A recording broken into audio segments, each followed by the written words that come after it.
For a long time, we've been saying ourselves that actually the main troublemaker for liberal democracies in East Central Europe and Eastern Europe after 1989 was the legacy of communism. Now, we don't think so for some time already, and also the two main formidable enemies of liberal democracy in the region, Viktor Orbán and Jaroslav Kaczynski, are all but not former communists or the heirs of communism.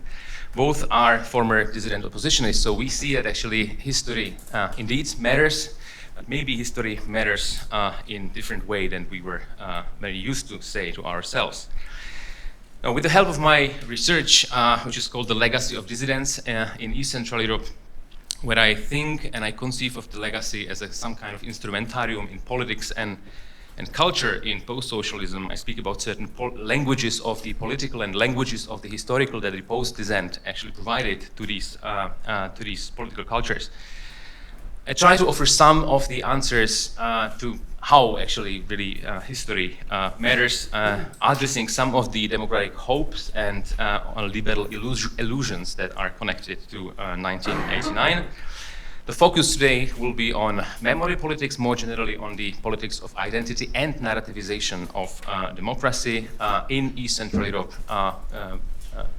Generally speaking, it's Czech Republic, Hungary, Poland, and Slovakia. I have to be very short and schematic, so to say, at the beginning. I have to go to the pre-1989 period, but I try to be really as short as possible, but I think it is really inevitable to start there in order to understand the genealogies. It's better to use the left one. Is it? Yes. Really? Yeah, but this is really complicated here with all the technique. Can I put it here? Good. So let's see how I manage. This is better, right? Okay. So let's start with the pre-1989 period. In the first 2 decades after communism, most of the extensive literature on the history of anti-communist dissidents, as we know, was focused on human rights-based democratic opposition, on the struggle for democratization, the post-Helsinki world, international environment, as far as the internal development of the opposition, anti-politics, defense of individual dignity, social solidarity, self-defense, and self-organization of civil society. We all know these topics, a lot of literature has been written on that, yet we also know nowadays that the strategic debates and elaborations on human rights theory actually represented far less frequent topic in samizdat and tamizdat in East Central European countries than the numerous and sometimes also fierce discussions about national history, its meaning, its reinterpretations, national political traditions and their legacies in the 1970s and 1980s. In other words, collective identities were at stake, and the identity debates indeed shaped much of the oppositional discourse of all kinds.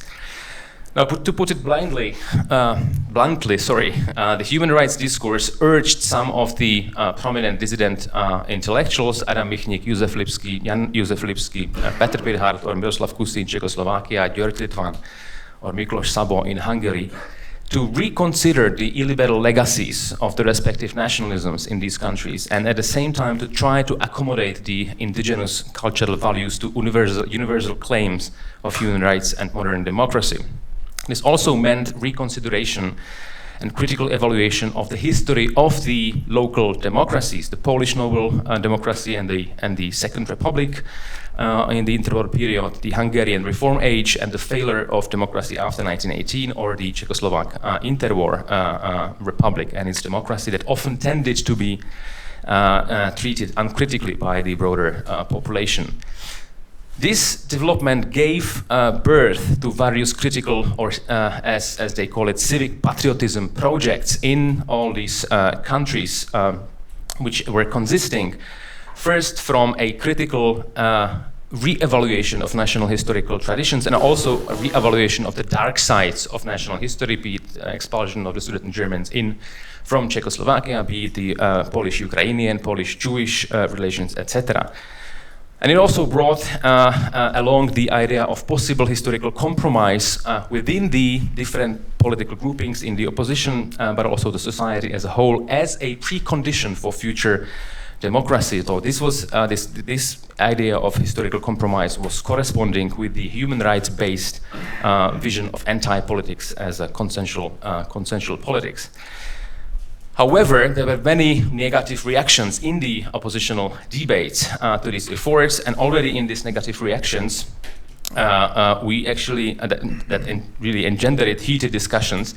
These reactions anticipated future cleavages that started to appear during the 1980s. So subsequently, the 1980s have brought, on one hand, successful mobilization and further unification of the opposition in the struggle against communist power, so that was still this big enemy, but also it brought more contradictions within the dissident political languages and the oppositional practices. I give just two examples. Both are well known, so I don't have to dwell on it. First is the comeback of the notion of totalitarianism and its repertoire. Inspirations came from various sources. I'm listing some of them. This liberal anti-totalitarianism was a discursive tool of discursive war, and it proved to be a very important instrument in mobilization against the communist power. It defended democracy against its major enemy, the existing enemy, that is the allegedly totalitarian power of communism. Yet this liberal anti-totalitarianism did not and could not actually try to tell how democracy should look like. It was fixed on the enemy. The enemy was important, so there were very little elaborations of how actually democracy really should work. Second was the oppositional politics of memory. The national history discourse proved to be another powerful tool in the hands of the opposition. The most important was Solidarity's historical discourse and independent historiography. There was a real boom of production concerning mainly post-Polish-Soviet relationships, Katyn massacre, Ribbentrop-Molotov Pact, etc.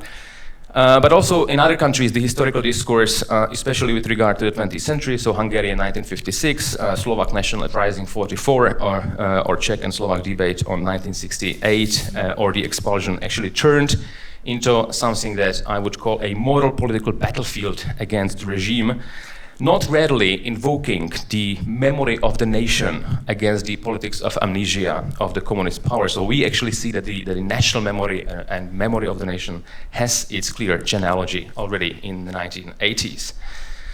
So what we see in 1980s is the growing contradiction within the oppositional political languages.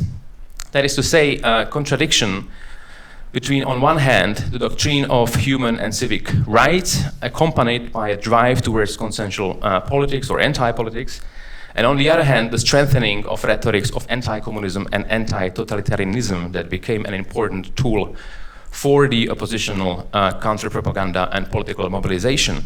And this contradiction has been mirrored, as it were, by a contradiction between this project of civic or critical patriotism that was developed by some of the dissidents as against the defense and utilization of the traditional ethno-cultural notion of nation and invocation of national memory that again became an important part of the oppositional political mobilization against the communist power. Now, the common interest to keep the opposition unified in the struggle against the communist Leviathan kept indeed the various oppositional forces together until 1989, but these divergences were already there. They were felt and they were preparing way towards swift political and cultural diversification of the opposition once obviously the political field opened up and the unity of democratization movement could not hold. So we are in 1990. I'm leaving out the, I said I will be really sort of fast and schematic at the beginning. We have to leave out the story of how this diversification of the post-oppositional, post-solidarity political spectrum developed in the individual countries. For sure, however, most of the former dissidents very soon left the top political and decision-making positions. Of course, we have the symbolic figures of Valensa and Havel as a president, but as executives, we don't see many dissidents. Yet, dissidents had and post-dissidents had a crucial role in creating some of the most decisive languages of the political and languages of the historical for post-socialist political cultures. Let us focus on one example only, by which I would try to exemplify how some of these languages worked and what reframing they underwent in the transition era, on the example of what I was already talking about, liberal anti-totalitarianism and the memory, politics of memory or memory of communism.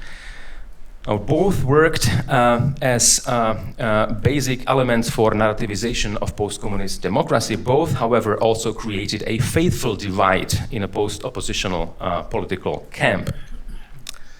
In 1989, we see the politics of dialogue and the politics of historical compromise to score its historical triumph in the negotiated nonviolent revolutions, but there is also the notion of totalitarianism, as I have shown, widely spread in 1980s oppositional political writings and propaganda.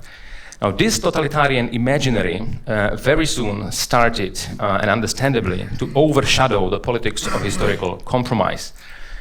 Before the first all-round democratic elections in Czechoslovakia in June 1990, when suddenly the ex-dissident leaders of Czech civic movement, Civic Forum and the Slovak Public Against Violence realized that a still functioning and materially well-equipped Communist Party machine can actually fare quite well in the election. So the national reconciliation rhetorics of the Velvet Revolution swiftly changed to anti-communist crusade, serving itself with the language of Cold War liberal anti-totalitarianism. And the main concern was not a concrete vision of democracy, but the main concern, as in the 1980s, was a fight with the enemy of democracy.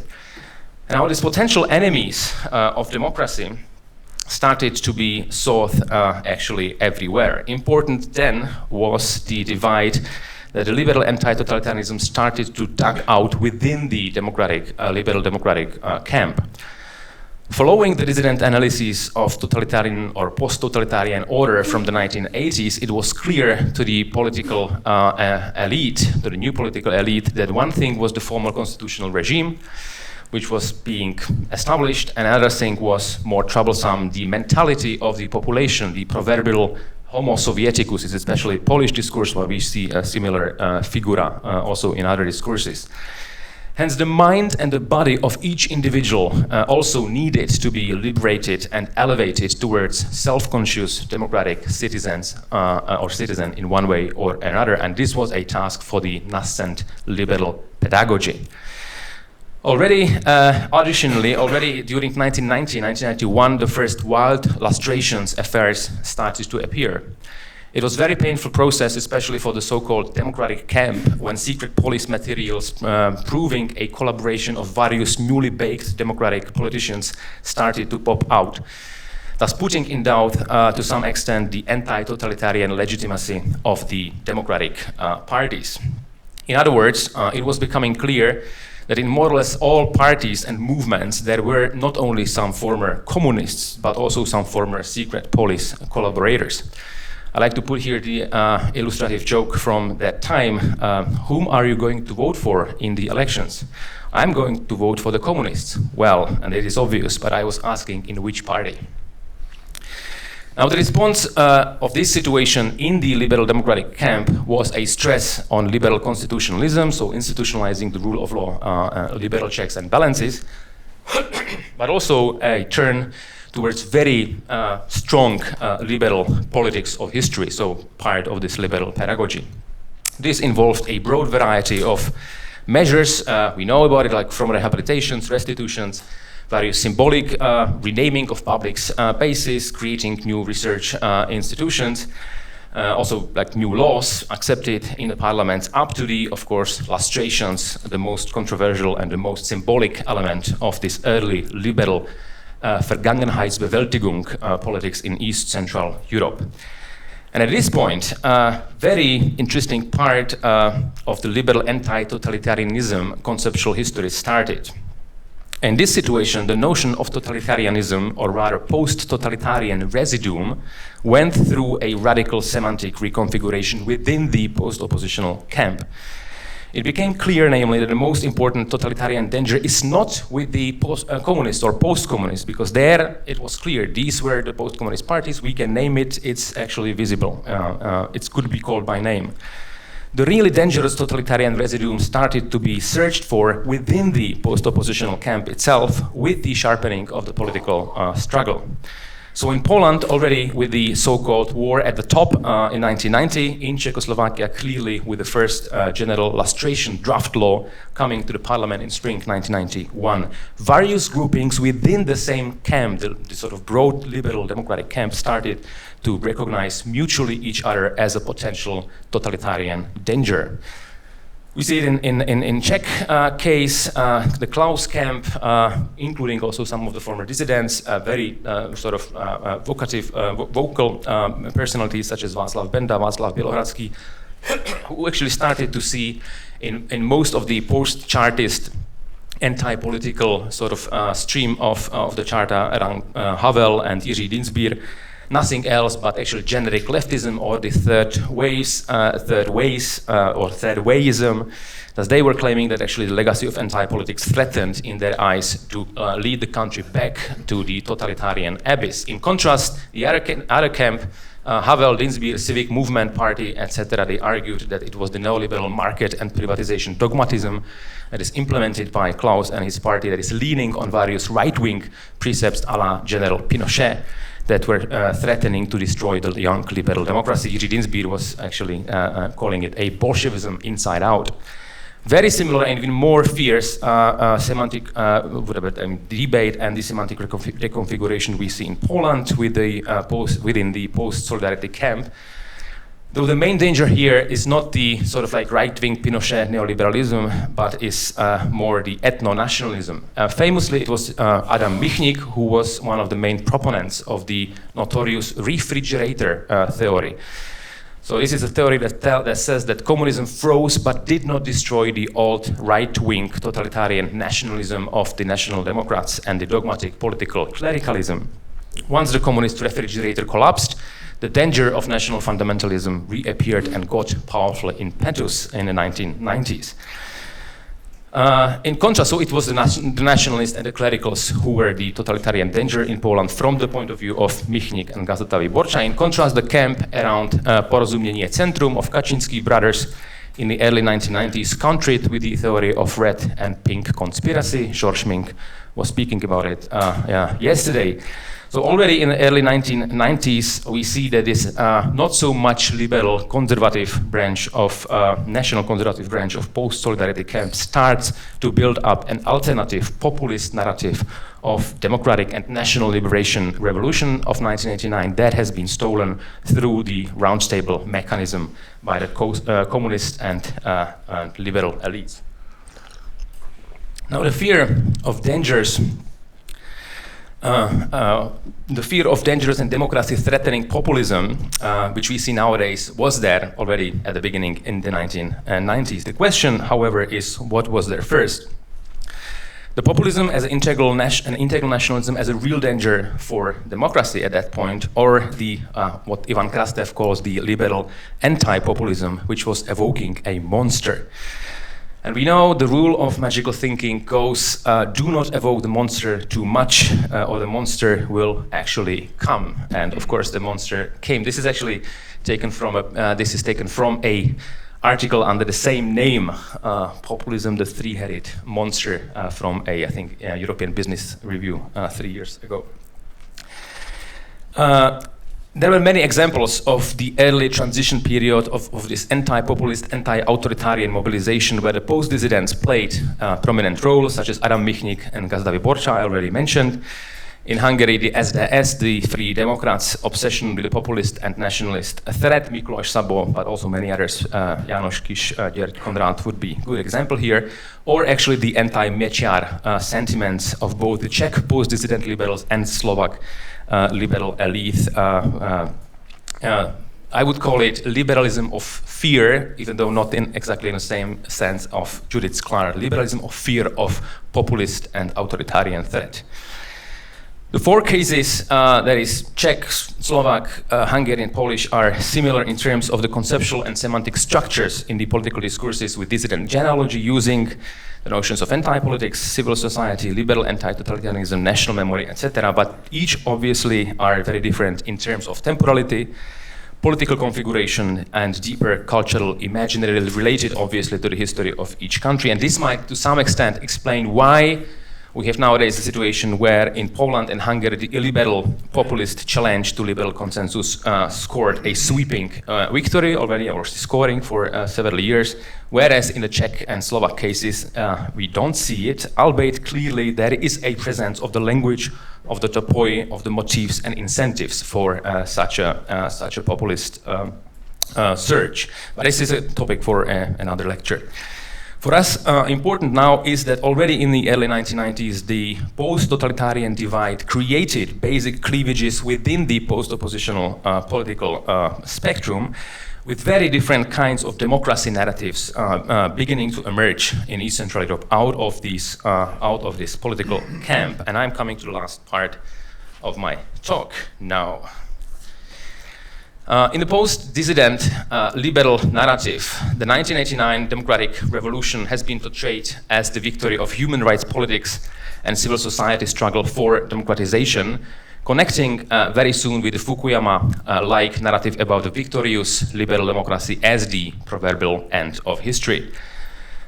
But on the ground, the revolutions, as we know, were lived out as a mythological rise of the nation against unpatriotic and foreign communist power, and not as the end, but the beginning and comeback of true national history. Actually, we have the Havel's also quotation on the beginning of history, 1989, from yesterday. So not just democracy and human rights, but also independence and national historical sovereignty were the results of the struggle against communism. And this, at that point in 1989, this new spring of nations did not at first seem to collide with another popular slogans in the street of Bratislava or Budapest that of return to Europe or building rule of law, but soon things would turn out to be more complicated. We are in 2000s, the conservative turn, which we see in all of these countries, which are also coming up with a qualitatively new politics of memory and a new historically informed notion of patriotism. It strives to consciously promote certain historical memories and seeks to incorporate them into a newly conceived civic political education. Development that, as usually in the region, we see first developing in Poland already with the establishment of 1999 with the Institute of National Remembrance.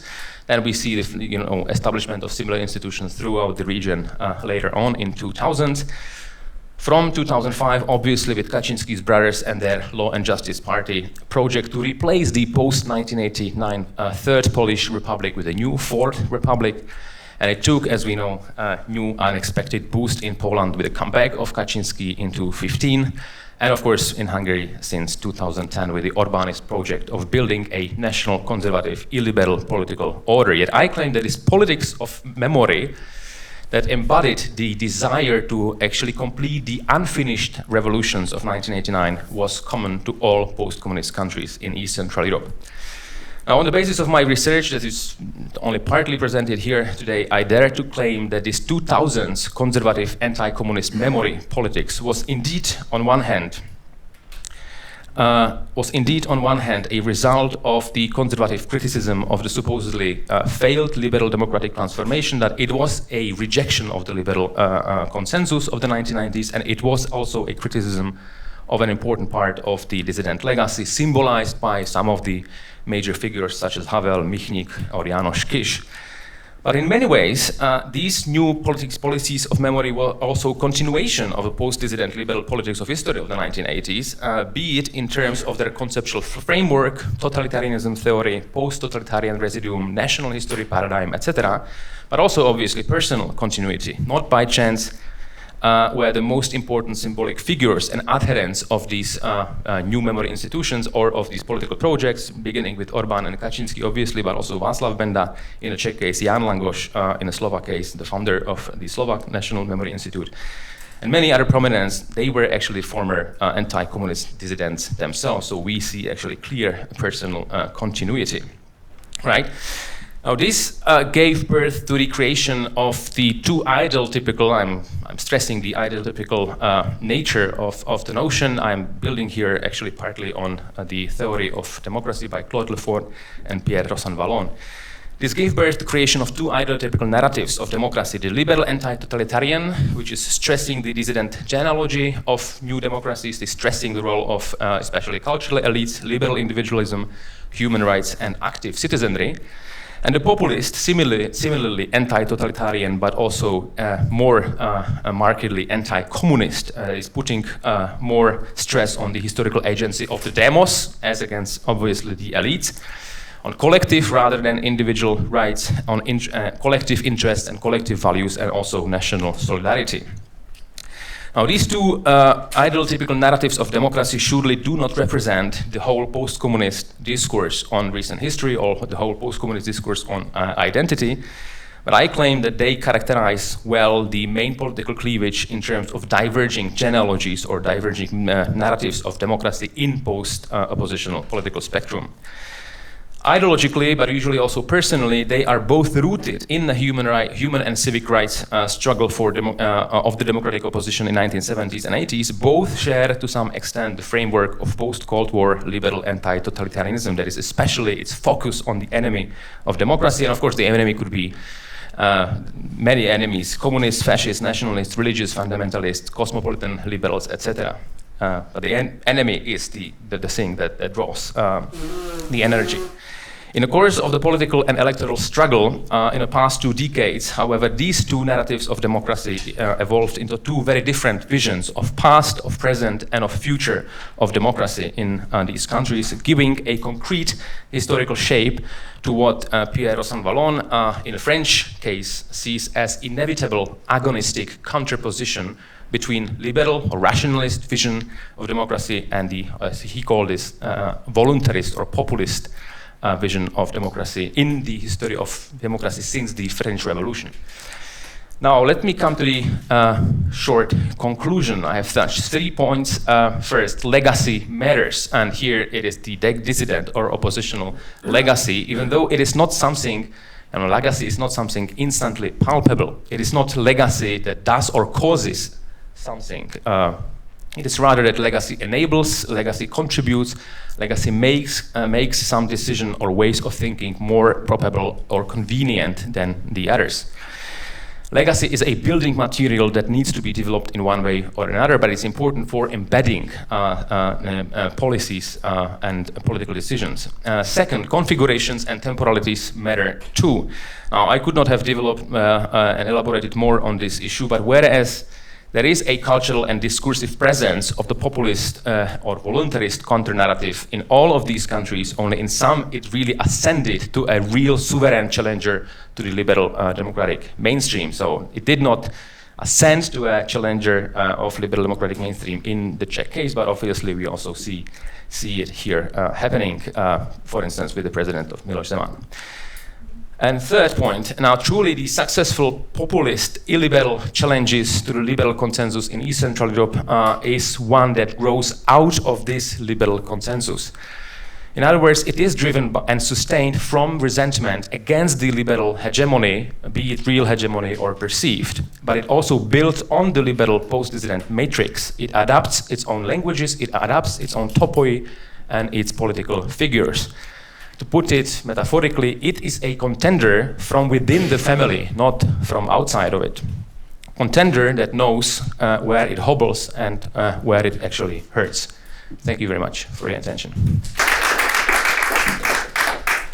And inspiring words. So now we have time for questions.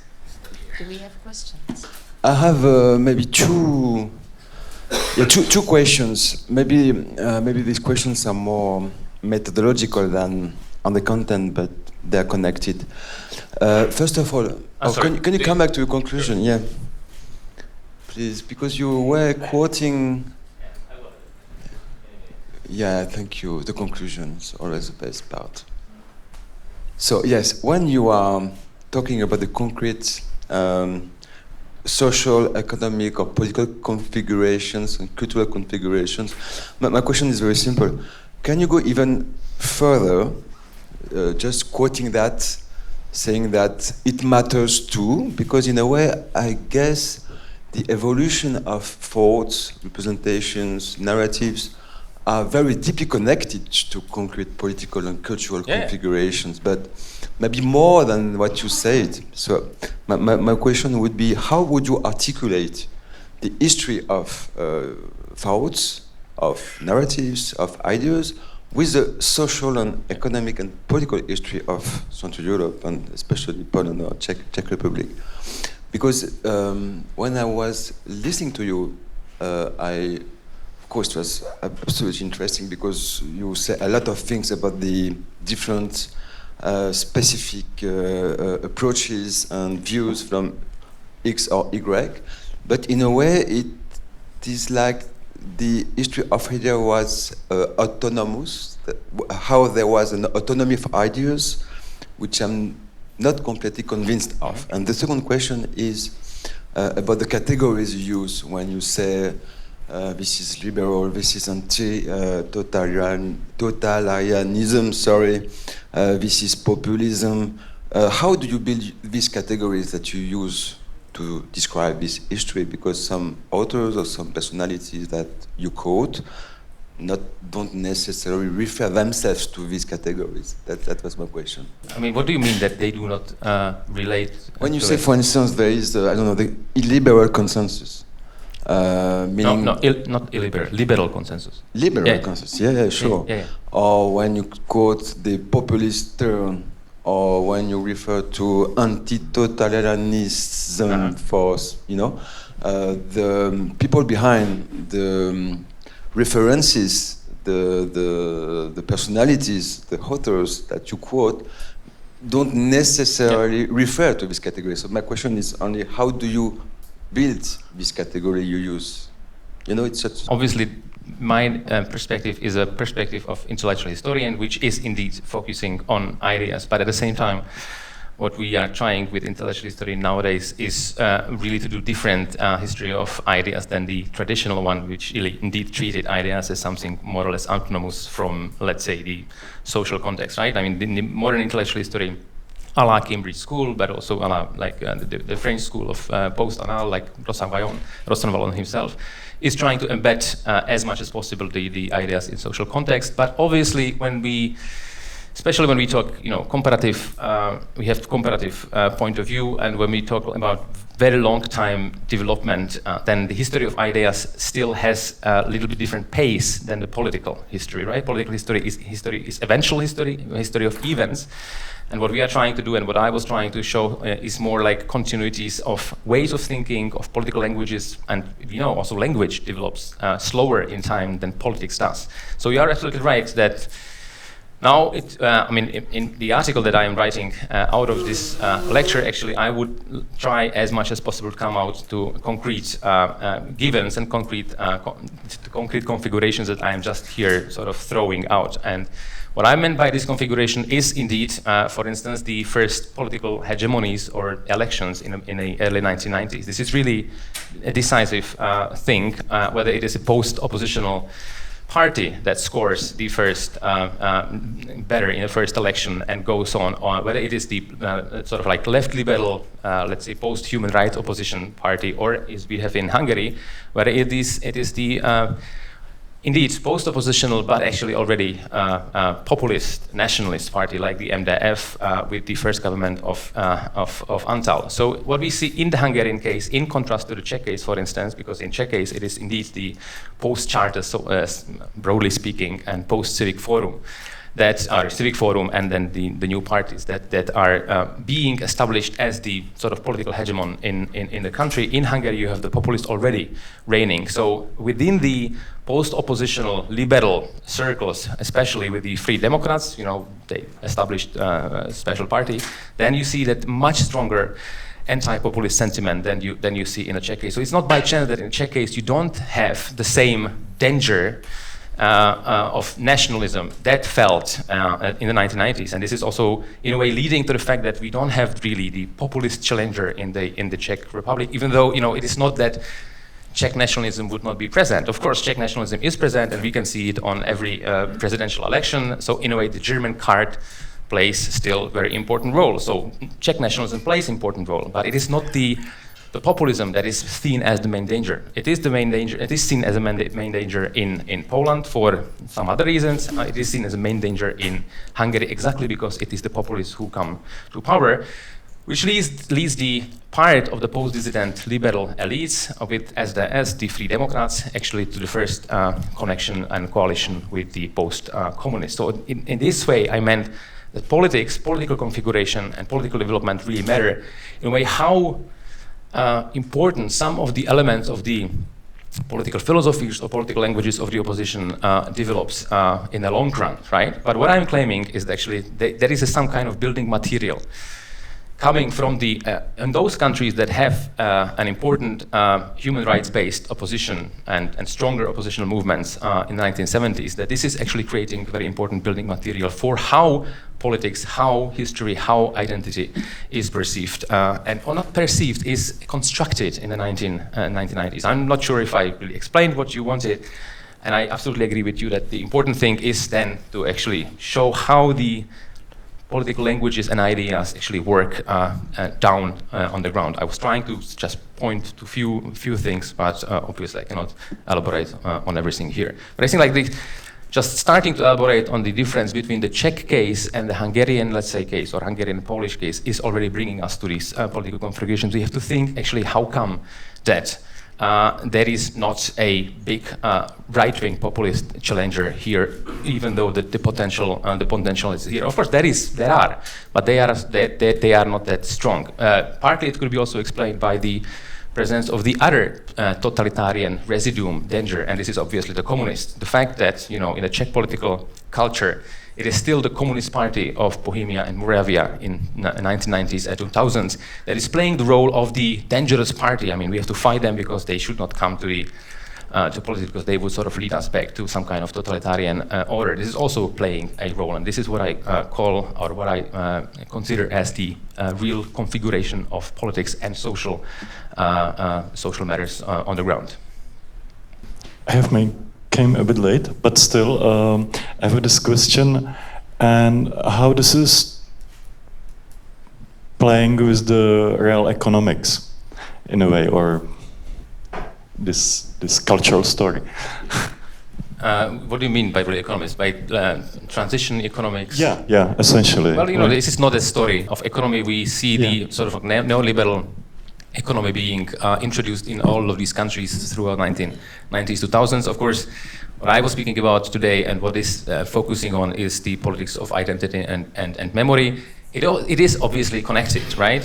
Because it is very often the left liberal, like we see it in Hungary, left liberal and post-communist spectrum that is introducing the liberal transformation policies in these countries, whereas the populists, be it the old-fashioned, such as MDF in Hungary, or be it now the new kind, such as in Poland, they have different political and also economic understanding, and they are trying, in a way, to offer different recipes, right? In the Hungarian case, it was the gradual economic transformation that, as we know, once they are being defeated in 1994, it is being replaced by exactly the liberal post-communist coalition who are introducing the Pokroš package, the sort of like real, sort of like not shock therapy a la Poland, but still. Now we see the new populist governments, especially in Hungary and Poland, is the sort of like new kind of national cooperative system based on much more of national solidarity. I was mentioning that, which are not counter-reacting to the neoliberal recipes, because this is of course difficult. We also live in a global world. We are connected with not only European Union, but also with global markets, so they do not go completely against neoliberal recipes, but they are obviously in their ideology and in their economic sort of views, they are much less neoliberal than what we see in the left liberal post-oppositional spectrum, but also the post-communist. Now, of course, I left out the post-communist social democracies that in a way accept throughout the 1990s. They, in those countries where they fare well in the elections, exactly Poland and Hungary, these are the post-communist parties that are very well prepared for accepting, also by the development in these parties in the 1970s and 80s, by a very strong presence of reformist elites in these communist parties that were actually striving for some kind of more radical reforms already in 1970s and 80s. They are very well prepared for accepting this Blairist sort of third way ideology or the Schroederian kind of German democratic, German social democratic recipes for economic reform that actually are buying in the neoliberal reforms. So I mean, this is further complicating the question. I agree. What this comes out like not only in this like cultural sphere, but in this. No, this is what I'm. In this like economic sense, like is it a new system being built up with this? Look, I mean, as far as I know, but what I'm really and what my research is focusing in is the legacy of dissidents. So, and I think I can lead it only so far, right? At the same time, and you're right, I mean, because I'm claiming that this is something that works up until today, and with Orbán and Kaczynski, we see that the post-dissidents are still somehow at power, even though we do not consider them post-dissidents, but they still come from post-opposition spectrum, so it really counts. I'm not specialist on the recent development in, and especially what economic concerns in Hungary, but obviously it seems to me that in a Hungarian case you have a more outspoken effort to create some kind of alternative and in a way prevention wall against the neoliberal sort of global economy. You have a concept of national cooperation system, which is not building on some kind of neo-corporativism, or it does not speak the language, but sometimes it seems that there is some kind of like corporativism in behind this, which is clearly an alternative to the sort of liberal, laissez-faire economy paradigm that global paradigm, and this is something that actually we see it also historically. This is how historical corporativism came to being in the interval period as a sort of counter reaction to the too much liberalizing sort of global economy, right? I don't see it so much in the Polish case. In the Polish case, it seems to me that what Kaczynski is developing, like, and this is of course also the interesting thing with this kind of populism, that is culturally very strongly conservative, but social economically sort of leftist, cooperativist, solidarist model. But they do not try, it seems to me, they do not really try to introduce some kind of like really alternative system as much as Orbán, but they do rather try somehow to revive some kind of social welfare state of national kind, which would not be complete alternative to the existing political system. Thank you. I will have 3 or 2 remarks. What is for you, what do you mind with liberal consensus in the 1990s? I understand. I'm sure I understand your issue, but did the actors have choice in the 1990s to be something else as liberal? Mm-hmm. They were not liberal, but it was the fall of the communist system gathered together people from different origins. All of us know that very well. But then you had the interventions of financial, economical intervention of the World Bank, models of transition to liberalism, to liberal economies and to capitalism. And they need money because they have to rebuild from the beginning, financial capitalism. They have no, do you understand? So it was liberal consensus in this sense, but they were not liberal politicians. And you know that very well. So I think it is very interesting, but we have to put together many ways of researching the 90s and what came after. And my second remark, you are right. Everybody can see that in Hungary, in Poland, there is many opportunities to manipulate history, to come back to the big interpretation of national history, not only from the 19th century, but for Hungary, you can come back to the 17th century, and you can use everything, because it is a problem of the national identity. The national identity was not maybe so much challenged in Poland and in history like in Czech countries, in Czech Republic, because the communist regime in Czech Republic, it is obvious. Everybody knows that. I know, so I beg your pardon. But you began with the failure. After the failure of the only democratic republic in Central Europe, Czechoslovakia, the Czech and the Slovaks, but it is another story, experimented the fail of a democratic republic. And it was articulated with a tale about Czech identity linked with democracy. So I think that the model of national identity is not so strong here. Is experimenting a crisis, a long time crisis. So you mean where? In this country? In this republic, in Czech Republic. So but for me, in my mind, it doesn't mean that the populists here are no chances to become stronger. They will, and they are pragmatic, cynical, and so on and so on. Yeah. And the third remark, and I think we can come back to the slide before the conclusion. Mm-hmm. And it may be a question, because the remarks are not questions. I would like to comment. Do you see liberal anti-totalitarian, populist anti-totalitarian, anti-communist? The anti-communist, we can see here in Czech Republic, for instance, people stressing on dissidents or on active citizenry, that is not the same, but also stressing anti-communism. So maybe we can put the anti-communist aspect not as a division between populist and liberal but it would be my only question to you.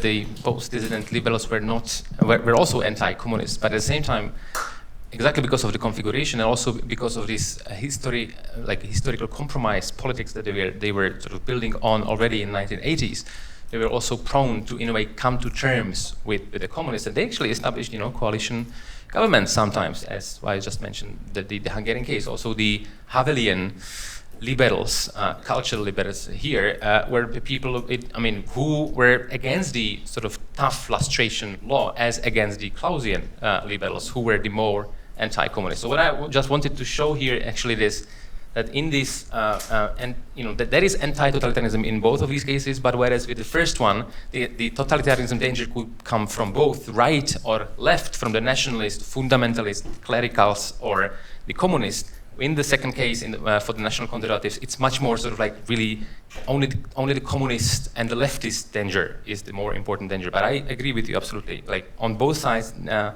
is anti-communism.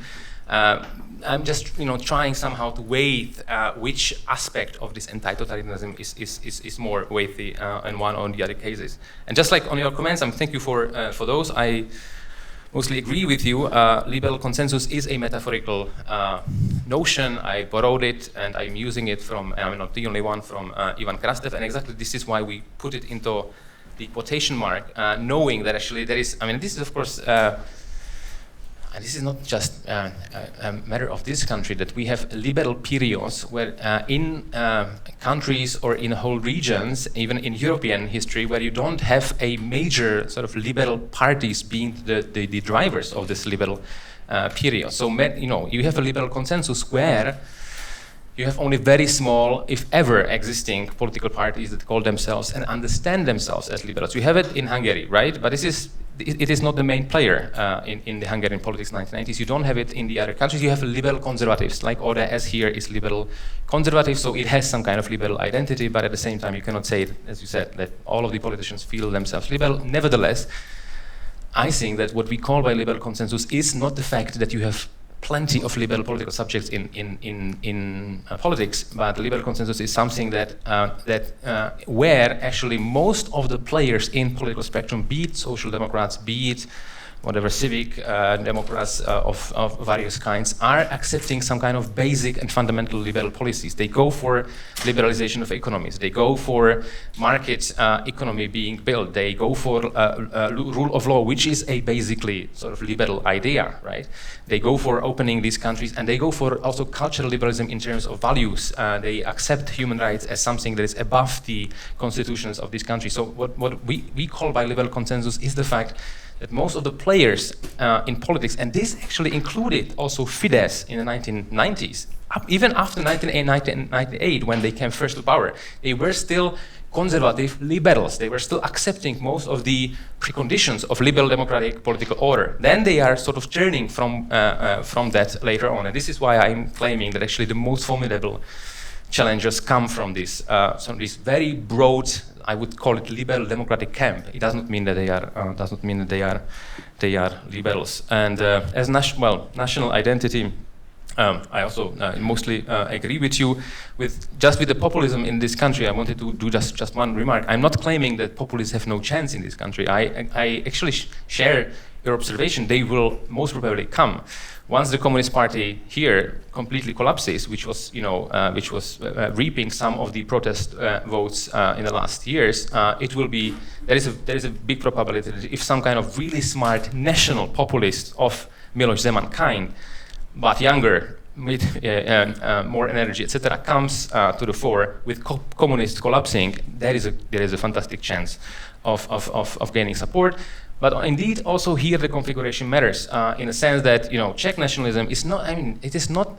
I would not agree with you that there is an identity crisis. There was an identity crisis in terms of creating Czech Republic, which was never dreamt about by the Czech nationalists because they had Czechoslovakia. So why to go smaller? But Czech nationalism, I think, is not that fierce in public as Hungarian and Polish, but it's not smaller and it's not weaker. This is a saturated nationalism because the Germans are out, Czechs are homogeneous nation in the Czech basin. So what can Czech nationalism actually want, right? So in this sense, it has maybe less political mobilization power. At the same time, I absolutely agree with you that in the current condition, with this anti-migration sort of stance of most of the Czech population, with very xenophobic and with very strong ethnic identity of Czechs, there is obviously a chance for national populism in this country too. And this is actually what I'm trying in a way also to show.